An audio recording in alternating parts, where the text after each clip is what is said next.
AM Agenda with me now, Liberal MP Tim Wilson, Labor's Peter Khalil. Good morning to you both. Peter, morning, Kieran. The point made by Scott Ryan before the break was that Labor holding out on supporting the energy guarantee because of lack of modelling, and yet not a lot of modelling on Labor's own 45% emission reduction plan. Look, you know, I didn't see that interview with Scott, but we are waiting to see the detail, and I think that's fair enough. We've got to go through this properly. We've had several iterations of this. We've had the government, Turnbull, Prime Minister Turnbull, supporting an emissions trading scheme or an emissions intensity scheme. That went out the window. We had the potential support for a clean energy target. That went out the window. Now he's putting forward this NEG. We need to see the detail. We've always wanted a bipartisan approach. We're up for bipartisanship. We want to have something that's good for the national interest. But this government's at sixes and nines. We're waiting to get actually something that we can agree upon with them and work through it with them. So I think it's fair enough for us to actually look at the detail of the NEG, as they call it, before we make our decision. Tim? Well, that's just laughable. I mean, apart from the fact that Labor's position doesn't have any detail either. In fact, what we actually have is quite a lot of detail around the framework proposal that has to be worked through COAG and with the state governments. So if you're not prepared to work with the state governments and deliver a framework that delivers affordability and reliability to households and businesses, and critically for businesses so they can create jobs, then you're not actually serious about having a bipartisan policy for this country. You know what's laughable about that? The market business has been crying out for certainty from you guys for how many years now? And you've failed time and time again on an ETS, on a CET. So let me ask you this. The little that I know about the NEG, can I ask you this? Is it a carbon price? Because it seems from what we've seen, the scant detail that we've seen, that there's an obligation on retailers to provide a proportion of their energy that would actually reduce carbon emissions. Peter, is that a carbon price? But before you respond, I just want to make the point, though, that this is a simplistic argument that's been levelled at this NEG framework, because well, he should defend himself, not you. No, I'm not defending the policy.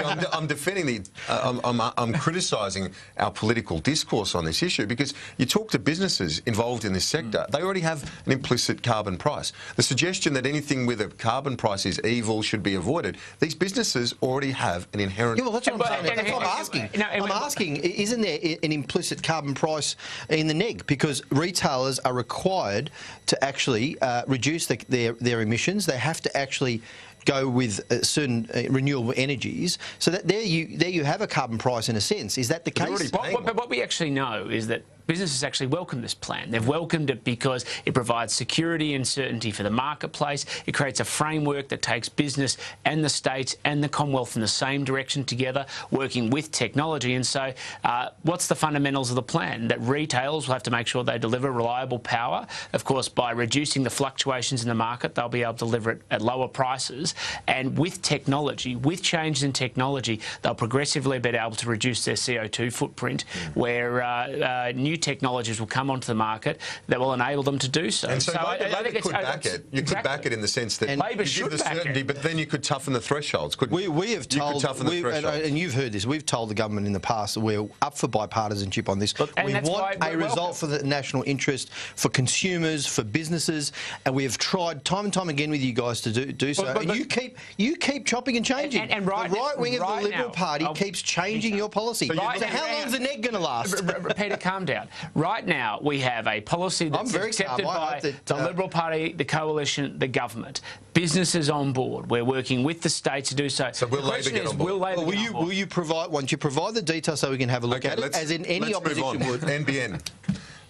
Does the data out today highlight the folly of the previous Labor plan as too expensive? I don't accept that. $100,000 No, I don't accept that at all. I mean, this mob is pathetic. You know, with the whole vision thing, you know, you're opposed and we're on the wrong side of history for Medicare. You're opposed on the wrong side of history for superannuation. You're opposed to Mabo on the wrong side of history. You're opposed to the NBN.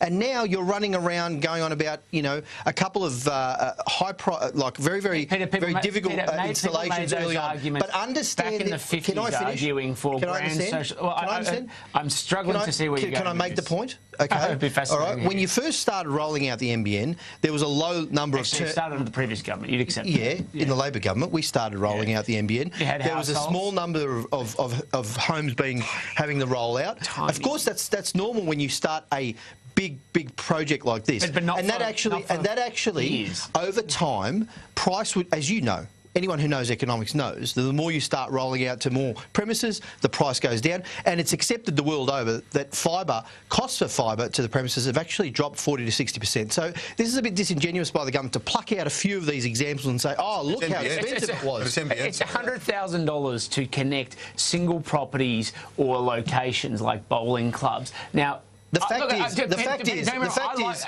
you like the NBN. Yeah, no, I'm glad that you like the NBN because it was a Labor policy. You did say before you'd like to finish, so I'd like to finish.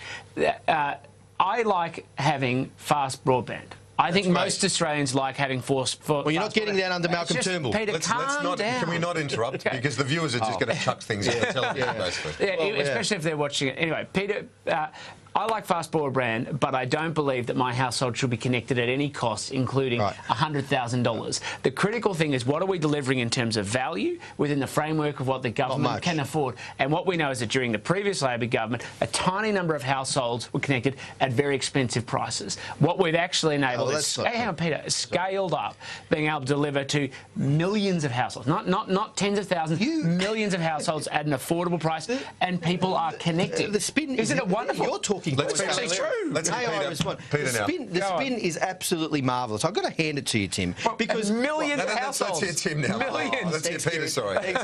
Thanks, Kieran. Because it's laughable. You have just spent $200 million on new copper, collecting on old technology. This government has actually got a plan which is worse. It's actually rolling out fibre now. It was first fibre to the node. They realised how crap that was because you had to use the copper from the node to the home, and it slowed everything right down, and it was more expensive. Then they've gone fibre to the curb, which, by the way, can I just say, goes right to the front of the house, but you've still got to use the copper.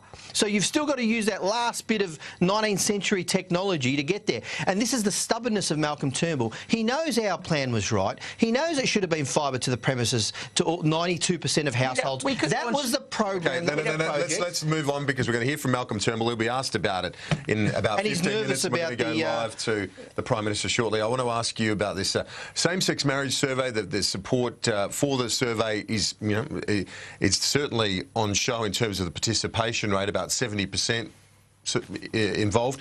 What's your sense of things at the moment, Tim Wilson? You'd be feeling pretty confident, wouldn't you, as a supporter of the yes case, that with that sort of engagement and all the polls showing a clear majority backing a change in this regard? Well, I expect it still to rise quite a substantial bit yet in terms of return rates. Probably. Well, I think there's a lot that are actually being sent in. I've had one of the official observers to the process, and there's been a delay in processing of returns by the ABS. Not a criticism of them; it's just the volume of them. And so I'm expecting to go up about another 10%. I think it's going to be a very high response rate. I'm very optimistic about the result because, in the end, this debate has always been. When you say 10%, is that by the end of the period? By the end of the period. So about 80%. About 80%, I reckon, by the end. And I'm very optimistic about the result simply because this debate has always been about people, families, communities, and people who know people within the community that this affects. And they've, in the end, seen the common humanity that sits at the heart of the issue, and I think they're going to give a very strong endorsement. Well, Peter Khalil, I know Labor's been critical of the process, but clearly the electorate, the community's embraced it.